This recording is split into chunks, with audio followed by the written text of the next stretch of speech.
Imagine a realm where ice burns with an inner light and silence is so profound it hums. Here, beneath a sky of swirling cosmic dust, lay a lake frozen solid, its surface an obsidian mirror reflecting distant, untold stars. This was no ordinary ice. It was a canvas of primordial power, chosen for a ritual that would bind soul to steel, in an act of creation as perilous as it was sacred. In the center of this vast glacial expanse, an anvil floated, not resting, but suspended, humming with an ancient energy.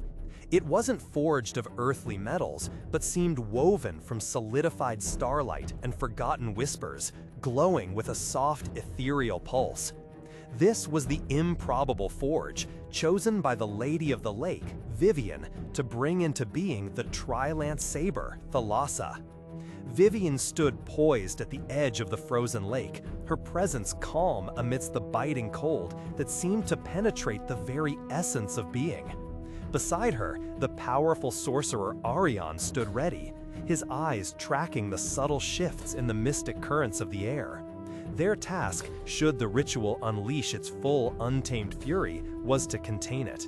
The air around them crackled with anticipation, a tension that dwarfed the chill, a palpable awareness of the monumental forces about to be invoked. And then there was Aquaman. He approached the floating anvil with a quiet solemnity, his gaze fixed on the Lady of the Lake. He knew the cost, the depth of the bond this weapon would forge.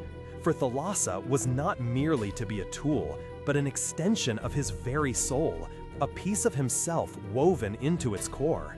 Vivian began.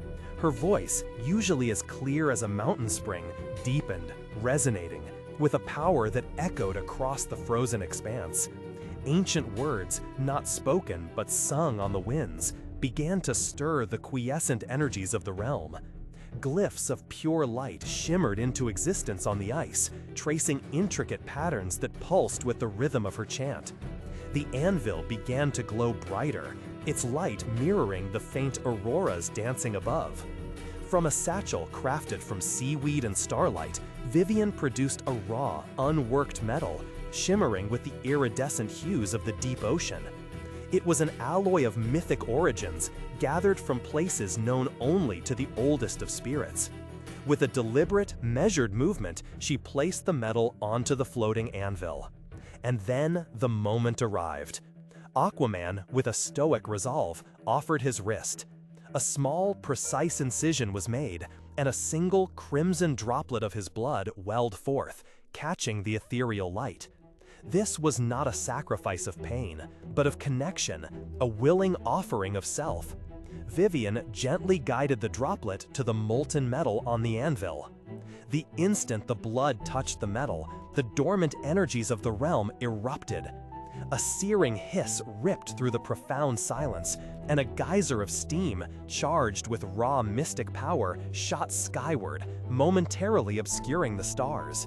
The light from the anvil intensified, blindingly bright, casting grotesque shadows that danced wildly across the frozen lake. The very ice beneath their feet groaned and buckled, threatening to shatter. This was the moment of binding, of the weapon receiving its soul. At that same instant, Vivian and Arion sprang into action. They moved in perfect, synchronized harmony, their hands weaving complex patterns in the air, chanting in unison. A shimmering barrier of pure magical energy began to coalesce around the forging site, a colossal shield pulsing with vibrant hues of azure and emerald. This was no mere protective ward, it was a containment field designed to absorb and channel the wild, untamed magic unleashed by the soul binding. The force was immense. Waves of raw power slammed against the nascent shield, distorting its form, making it ripple like water under a storm. Arion gritted his teeth, his brow furrowed with the immense strain of maintaining his portion of the spell. Vivian, though appearing serene, subtly channeled the Earth's own ancient strength through her connection to the Lady of the Lake, reinforcing their defense. The ground trembled with the sheer force of creation. Sparks of pure energy, born from metal, magic, and blood, flew outward, crackling violently against the shield, each one a testament to the dangerous alchemy taking place. It was a delicate balance, a dance on the edge of chaos. The energies could easily overwhelm them, shattering the shield and unleashing devastation, or worse, corrupting the very essence of the weapon being forged. But Vivian and Arion held firm, their combined wills a bulwark against the storm. Slowly, agonizingly, the light from the anvil began to subside, the wild energies being drawn back, contained within the developing blade. The chaotic roiling around the shield quieted, the steam dissipated, revealing the Lady of the Lake still focused, her hands guiding the final shaping of the weapon. As the last tendrils of raw magic were absorbed, a weapon of breathtaking beauty emerged from the heart of the light. The Trilance saber, the Lhasa. Its blade gleamed with the deep, shifting blues and greens of the ocean, reminiscent of a crashing wave or the quiet depths of a midnight sea.